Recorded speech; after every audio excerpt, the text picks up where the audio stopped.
What's going on, guys? Hope you guys are doing well. Today I'm finally donating the $2,000 that we raised for the Shade Tree Clinic.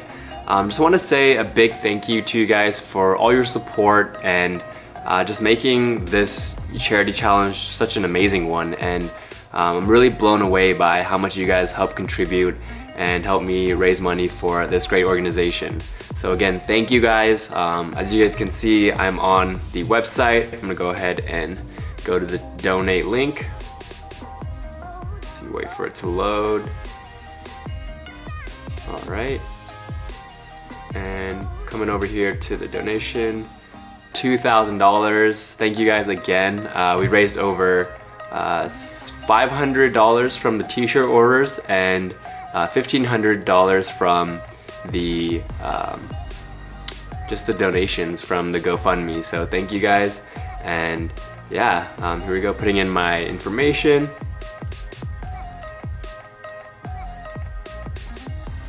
I'll leave a comment, I'll leave a little message, be positive, smiley face. Pay now. All right, here we go. Visa is processing.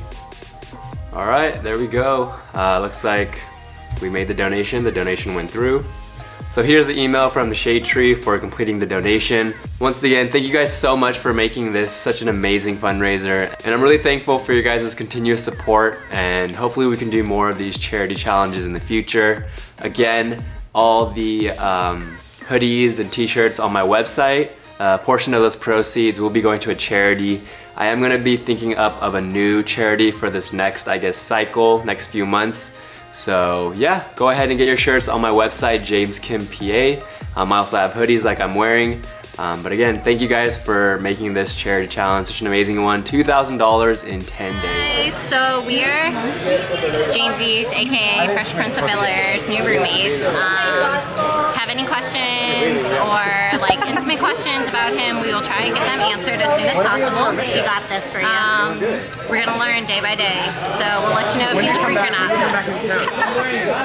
And another question that I get asked pretty frequently is, why did I start this YouTube channel? Why did I, put my life out there for you guys? And a lot of people ask for tips in terms of how they can start their own YouTube channel, PA Instagram page, all that good stuff. When I first looked into doing this, there was absolutely no resources out there. Life as a PA was one of the few PAs out there making videos. There are a few other ones as well, but besides her, there weren't any, people sharing their experience about the journey of becoming a PA or being a PA, and so forth. And so for me, I really wanted to give back and help those that were in my situation when I was applying or before I was applying and had no direction.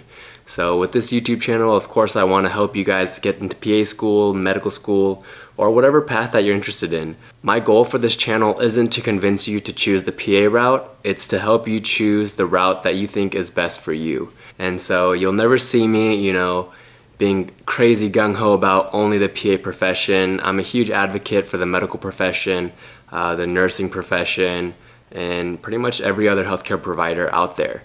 So I'm just an overall healthcare provider advocate. For me personally, I feel like I was able to build a following because I continuously and endlessly gave myself to the people that followed me, responded quickly, right away, and gave thorough responses.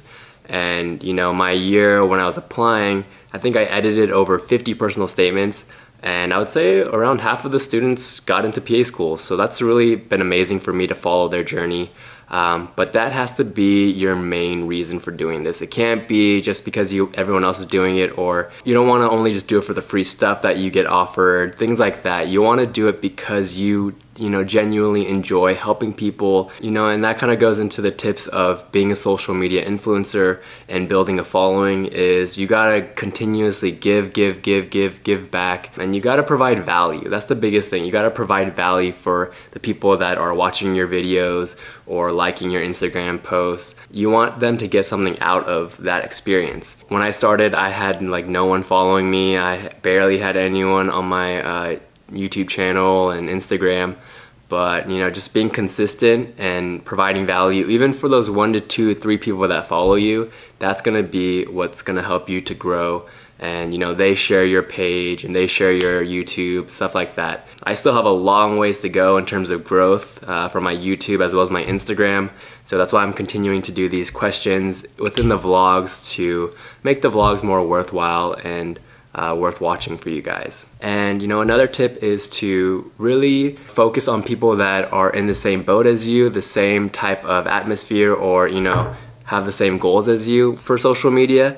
You wanna, you know, reach out to them, collaborate, do some joint Instagram lives, or feature some people, shout some people out. And you wanna shout people out not to, you know, get something back in return. You know, going back to my concept of giving without expecting anything in return.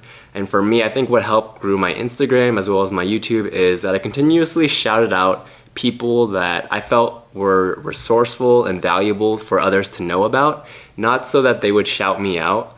Especially on Instagram, I usually like to, when I do shout outs and stuff, I don't just do them. I like to do them because I think this person will provide value for you guys and provide different insight that I might not be able to provide for you guys. So those are my tips on growing an Instagram or a YouTube, and you know, being positive. You know, people like to see that, and I think for me, I've really enjoyed having that aspect of being able to be a positive light in some people's lives. What's going on, guys? Here at I Love Sushi for one of my classmates' birthday, Elizabeth. She's actually one of the first friends that I made in PA school. I love her to death. She's really awesome and sweet. And I'm gonna head in there. I'm a little bit late. I'm like 10, 15 minutes late. I was taking a nap, so I'll be right in there. Happy birthday. Thank you. Welcome. So I was telling everyone in the vlog that you're my first PA school friend. Remember during orientation? We were talking about, we literally talked about like life and love and marriage and all that stuff. Yes. Happy birthday. So I am currently about to hop on this meeting with CSU San Marcos, their pre-health club organization. They asked me to do a Skype session with them, so excited to be doing that. Hopefully I can record some of that for you guys. I just had my GI exam. It went okay. I realized I recorded the screen without any sound. Here with Angela, she's helping me with the actor scenario stuff, so thank you. The actors, it's nice because they come in and they act like real patients, and they're able to tell you their chief complaint, and you ask them questions about their history, associated symptoms, and from there we kind of do a physical exam and then base our diagnosis off that. What does Oldcarts stand for? Onset, location, duration, characteristics, aggravating factors, relieving factors, timing, and severity.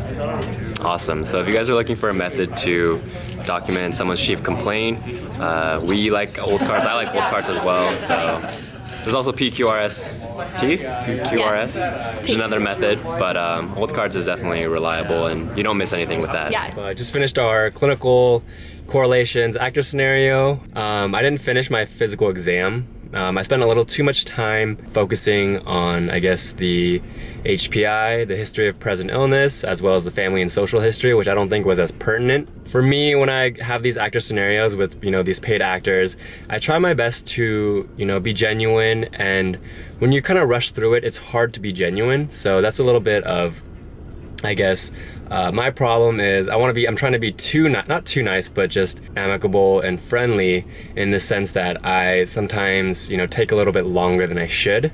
And especially if you're working in a place where you're taking patients every 15, 20, 25 minutes, you definitely want to be on top of your game. You want to be very assertive in terms of moving the conversation forward and getting all the information that you need in the shortest period of time. But overall, you know, I enjoy doing these, so it was fun.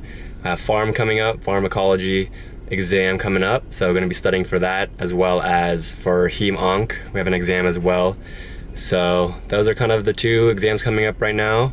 I'm going to go home, change, and probably head back to school, because I'm going to try to study at school.